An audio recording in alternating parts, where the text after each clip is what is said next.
Oh, don't do that. Yeah, that was loud. Sorry, James. Greetings, you unwilling vessels. My name is Graham. I hope you're doing well, and welcome to the Crack-A-Pack here on LRRMTG. I'm joined by Kathleen. I'd just like to point out that I am absolutely unwilling and nobody consented to this, whatever this horror thing is. Would you like to open a collector booster of Duskmourn? Yes, but I don't want to do anything else related to the plane or the house. No, this seems like a horrible place to live. Yeah. I would never wish to go there. This thing, whatever that is, that creature, no. For purposes of not getting us into trouble with our sponsors, thank you, Wizards of the Coast, I will be referring to that creature, which I think this is Vidal Sassoon,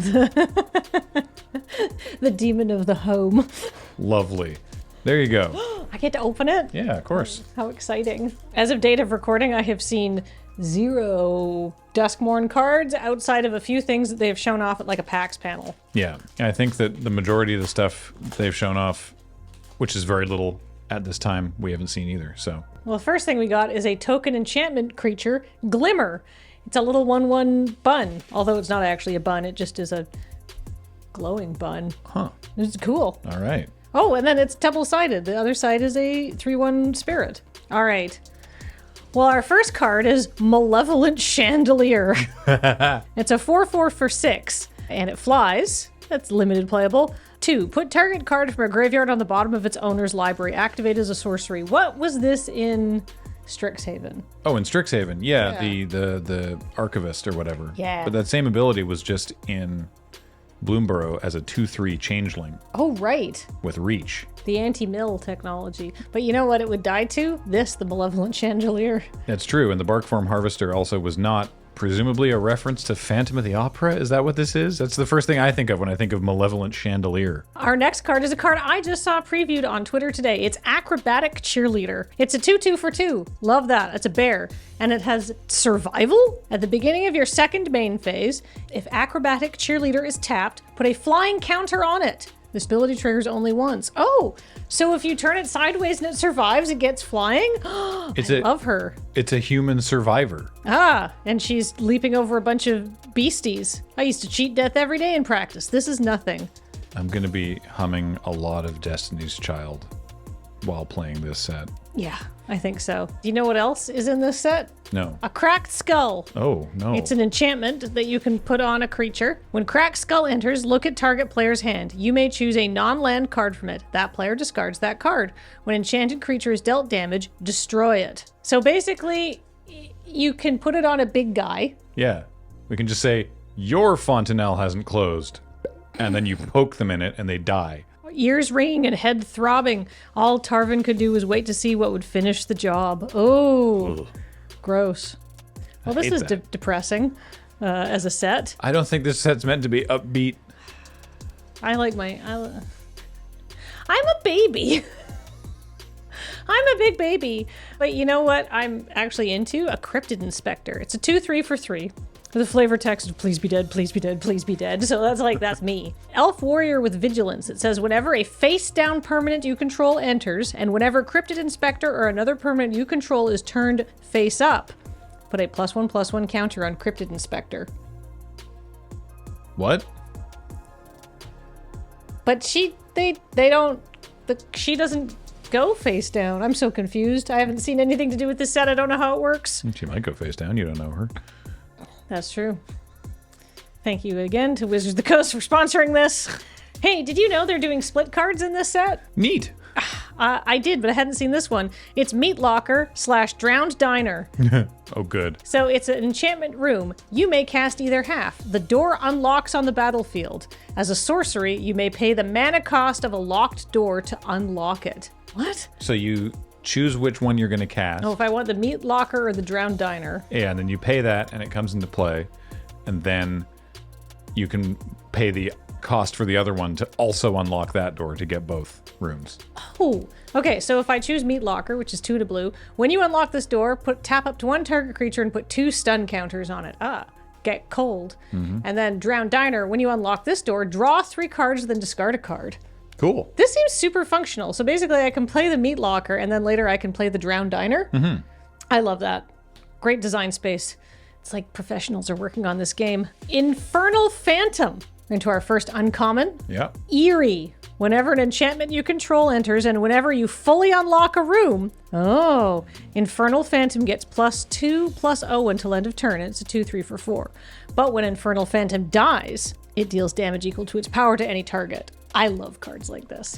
It feels like the red-blue mechanic for this set is unlocking rooms. Meaning is it mechanic that's not based on artifacts or instants and sorceries? God, this is a terrifying set. What's going on? It's very unsettling, yeah. Disturbing Mirth. I think this is portrait of me while I'm writing. It's a lady with some brain open but some teeth around there. It's a cranium dentata situation. That's one of them Cenobites. Yeah. It is an enchantment, so it would trigger your Infernal Phantom for a red and a black. So this might be a signpost uncommon, actually. When Disturbing Mirth enters, you may sacrifice another enchantment or creature. If you do, draw 2 cards. When you sacrifice Disturbing Mirth, manifest Dread. What? Look at the top 2 cards of your library. Put one onto the battlefield face down as a 2/2 creature and the other into your graveyard. Turn it up at any time for its mana cost if it's a creature card. So that's what the Cryptid Inspector is checking for. I didn't realize Manifest was back. Manifest Dread is different from manifest. In some days, you're manifesting. You just want things to be a certain way. I'm manifesting. And other days, you're manifesting Not being dread. terrified by this set, Yeah. and I don't think it's working. My dread is absolute. But you know what? It's a popular egotist. It's a black card. She's a 3/2 for 3 human rogue. And for 1 and a black, sacrifice another creature or enchantment. So there's your red-black theme, which is sacrificing of creatures or enchantments. Popular egotist gains indestructible until end of turn and tap it. Whenever you sacrifice a permanent, target opponent loses 1 life and you gain 1 life. Oh. I love that. I love that. I know you'd want me to live, bestie, she says, shoving her friend out of the way. Bestie on a magic card. What times we live in. 2024. World first bestie on a magic card. Cool. What's next? How about an Unnerving Grasp? How about not? Return up to 1 target non-land permanent to its owner's hand. Manifest Dread, which is look at the top 2 cards, put 1 as a 2/2, and you can flip it up if it's a creature card. Cool. No. I mean, this seems actually pretty okay. Yeah, card seems great. I hate it. Yeah, you 3 mana, bounce something, get a 2/2, hopefully, or some card selection at least. Neat. How about a full art plains of this horrible house that I do not wish to inhabit in the slightest? I shan't be trick-or-treating there this Halloween. I cannot stress enough how much of a big baby I am. Well, ooh, hey, what about green and black? One of my favorite color combinations. What about green and black? Well, how do you feel about a creature called the Swarm Weaver? I don't know. It's a legendary artifact creature, and it costs 2 black-green, and says whenever it enters, create 2 1/1 black and green insect creature tokens with flying, and it has Delirium. Delirium is back. That makes sense. By the time this airs, you're going to know Delirium is back, but this is surprising to me. As a reminder text to refresh you on Delirium, you're looking at card types and graveyards, and if you reach that, insects and spiders you control have +1/+1 and have death touch. Oh, no. This seems like it'd be really, really, really good in Commander. Ooh, a scarecrow. It's a scarecrow, Oh, fun. and it gives all your little dudes death touch. And +1/+1, but I feel like the Ooh. death touch is really, really key here. That scarecrow's full of bugs. Yeah, I mean, like, good job, art team. You've knocked it out of the park. I hate it. I hate all of it. Yeah, great work. But what's this? It's a black enchantment, 3 mana, into the pit. Ooh, this one's from the Commander set. Ooh. You may look at the top card of your library anytime. Go Okay, on. always love that. You In may- black? You may cast spells from the top of your library by sacrificing a non-land permanent in addition to paying their other costs. I thought it was supposed to be a downside. Does this go in aristocrats? I mean, probably. Probably. Oh, I am personally excited for that. I have a blue-black fairy commander deck that wants to get as many cards as possible, and I make a lot of stupid creatures I don't care about. That's pretty fun. Ooh, in the alternate art frame with the looks like an old TV, it's a balustrade worm. It is a 5/5 for 5, 3 green. This spell can't be countered. Trample haste, and it has delirium. For 2 green, return Balustrade Worm from your graveyard to the battlefield with a finality counter on it. As a longtime Colossipede defender, they just keep making it better. Yeah. 5/5 for 5. Can't be countered. Now it's got trample and haste, and haste. it just gets to come back later. Okay. Sick. Seems good. Yeah, I love that. See, I mean, I also actually kind of like the alternate art treatment yet, because you get to see a little less of the horror. A little more TV. It's a little bit more stylized. A little less spooky. I like my terror stylized. You know what? You know what's also spooky? I've only got 2 cards left.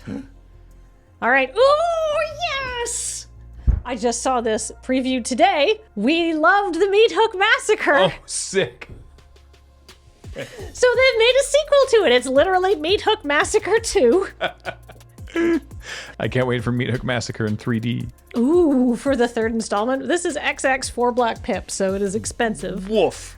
When Meat Hook Massacre 2 enters, each player sacrifices X creatures. Whenever a creature you control dies, you may pay 3 life.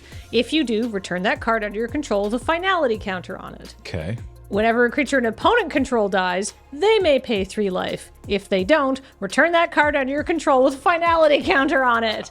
They're back! Oh, I love this! Oh, I That's love so this for so rude. much design. Oh, okay. Set's redeemed. Oh my goodness. That's amazing. That's very cool. I just also what a great call to be like, the Meat Hook Massacre Was scary. it already sounds like a horror movie. Yeah. So let's make Meat Hook Massacre 2. I love that. It's so leaning into the sort of That's great. the flavor. I'm very excited about it. Also, this seems really good. I mean, it's expensive. It ain't cheap, but boy, that's powerful. I am going to lose games of Limited trying to cast that. I'm going to be sitting with it in my hand going, please, I need a 4th black. Please give me a 4th You need a swamp. 4th swamp and 8 mana. Mm-hmm. That could work. And then, oh! It's Ben's favorite card. Oh no, it's the horrible doll made of bugs. Twitching doll. It's the twitching doll made of spiders, but this card is so good. It's a 2/2 for 2. And it says, tap, add 1 mana of any color. Put a nest counter on Twitching Doll, and then sacrifice it. Create a 2/2 green spider creature token with reach on it for each counter on Twitching Doll. Activate only as a sorcery, and it looks like a cute little kitty doll, but then you look closer, and you realize that its head is made entirely of bugs. I mean, I'm still gonna play that because it's just, like, objectively a good card. Oh. I know. Oh no. Everything here is horrible. Congratulations, Wizards of the Coast. I hate it. Oh. Ugh. Ugh. So what's your first? Ugh. I'm gonna, like I said, I'm gonna lose to eventually trying to make Meat Hook Massacre 2 work, but I think I'll take the Balustrade Worm. What Oh, about really? you? I'm going to take the Twitching Doll. Lets me cast my Balustrade Worm. No, that's fair. Or get some spiders. Ugh. All right, great. Oh, okay. Well, hey, thanks for creeping your way through this pack with me. I am to be here. Thanks for having me. It's horrible to be here. Bit infringement. Hopefully you've all enjoyed this and either are or have enjoyed or are enjoying the pre-release, wherever this falls in that.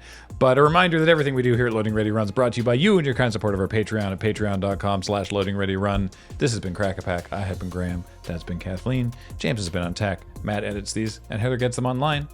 Thanks for watching, everybody. Bye, friends. Ugh.